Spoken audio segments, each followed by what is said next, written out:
اللي صار. يعني ليش بوشكر لا يعمل هيك شيء؟ ما نحن كلياتنا بنعرف انه بوشكر متربي على ايدين جايوالي. لك يا سيد موهان، انا كل اللي عم فكر فيه هلا هو اختي بيا. لازم طالعها من هون باي طريقه كانت. بترجاك ساعدني وقف جنبي. انا اسف ما فيني ساعدك بهيك قصه. لو سمحتي شوي. اخي جاي، انا لازم احكي معك ضروري. يا جيازة اخي القصه مهمه فوق ما انت متخيل. الموضوع خطير كتير وما فيني اجله. عن اذنك شوي.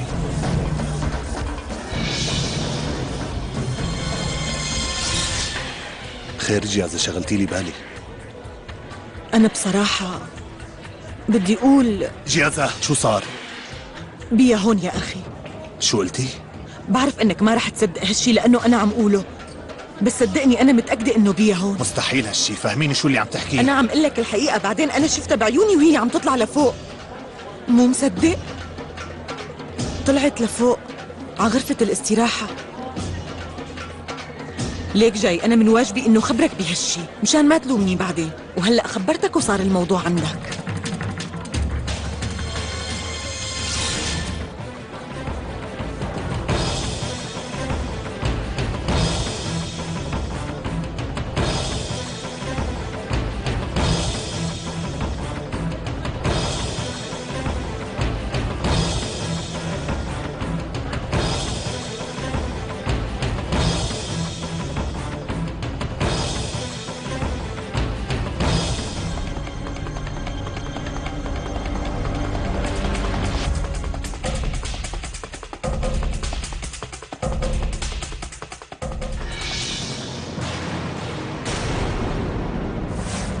جاي موهان اللي مين اللي قاعد هون؟ ما في حدا. تعال خلينا ننزل لتحت نشرب كاسين. يلا.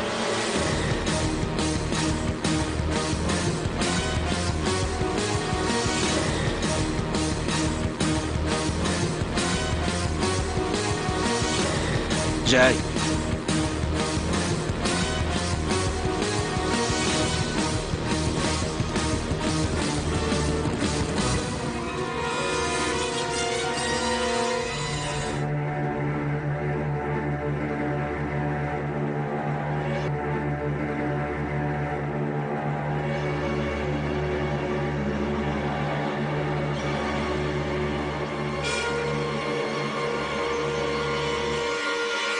عفوا، أنا بعتذر منك، فكرتك وحدة تانية. جاي بعرفك هي رفيقتي جيتانجيلي، حست انها دايخة ومشان هيك طلعت ترتاح.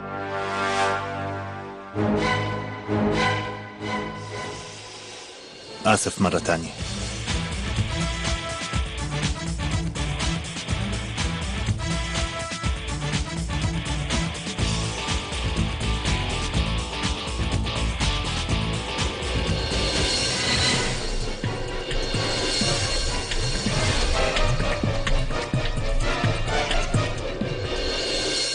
جيتانجيلي، الحمد لله انك كنتي بالغرفة اللي جنبنا. لو ما اجيتي لهون وقبلتي انك تساعدينا ما بتعرفي شو كان راح يصير فينا. عن جد بتشكرك. خلص مو مشكلة، لا تاكلي هم بنوب، بس لو سمحتي احكي لي شو صاير. انا اسفة ما فيني احكي لك اي شيء عن الموضوع هلا، بس فيكي تعتبري انه الله بعتك لعنا لحتى تطالعينا من هالمصيبة. من كل قلبي بتشكرك. خلص صار فيكي تبدلي ثيابك انت وبيا هلا. اوكي يلا بيا.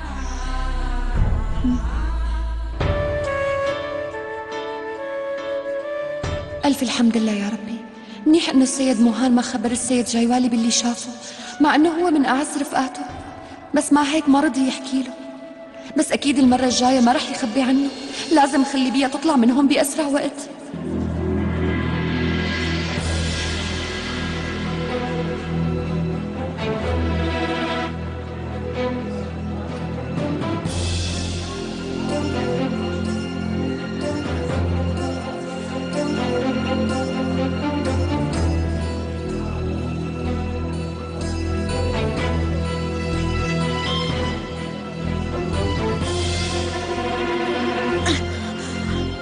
شو يعني عم تنبسطي لما عم تلعبي بمشاعري؟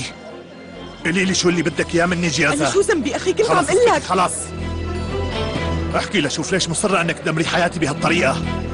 ليش طول الوقت عم تفكري تتمسخري علي جيازة؟ شو الظاهر صعبة انك تتركيني بحالي شوي؟ ليش ما بتروحي بتتركيني بحالي بقى؟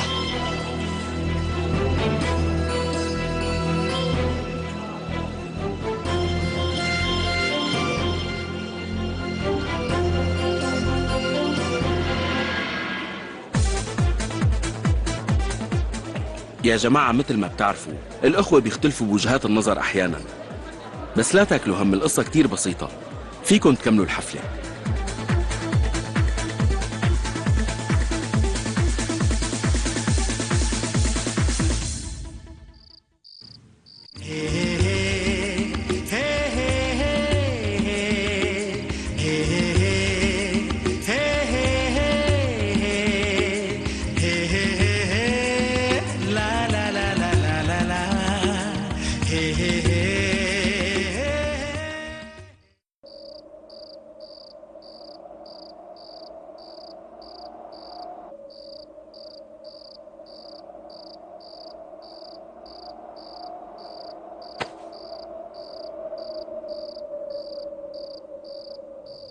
أول مرة بحياتي بينكسر حلم من أحلامي. عن جد ما كنت بعرف إنه هالشي لما بيصير بيوجع أكثر من الموت يا بوشكر. لما بيا تركتني وهربت مني بليلة عرسها، أخذت مني كل الثقة اللي بثقها بالعالم. الناس بيقولوا إنه البني آدم ممكن يغفر لأي حدا يغلط معه، بس أنا كيف رح أقدر أغفر لبيا بعد اللي ساوته؟ بيا كسرت لي قلبي لما تركتني. لا، ما عم صدق، كل الحكي كان كذب، كل شي كان خداع. رح دمر العالم كله، رح دمر بيا واخواتها كلهم، ورح دمر الكلب اللي هربت معه لما اشوفه. ما رح اترك اي واحد منهم عايش، رح اقتل الاثنين لو شو ما بده يصير فيني.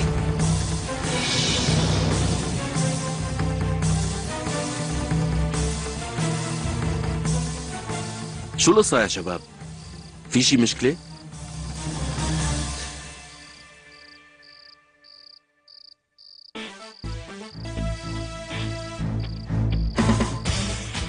أنا كتير منيح، ما في شي بالمرة.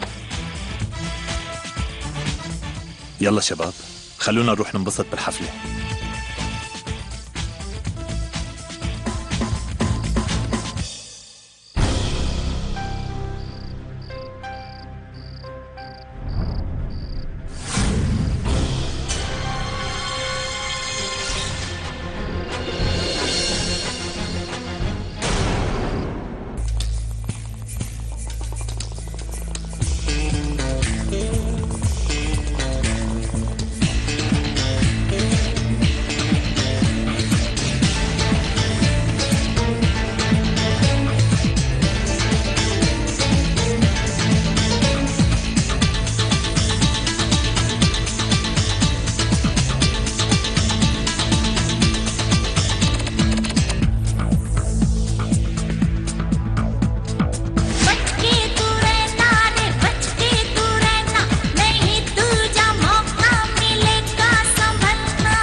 أعزائي المشاهدين، أهلا وسهلا بكم في حلقة جديدة من برنامجكم لكل داء دواء.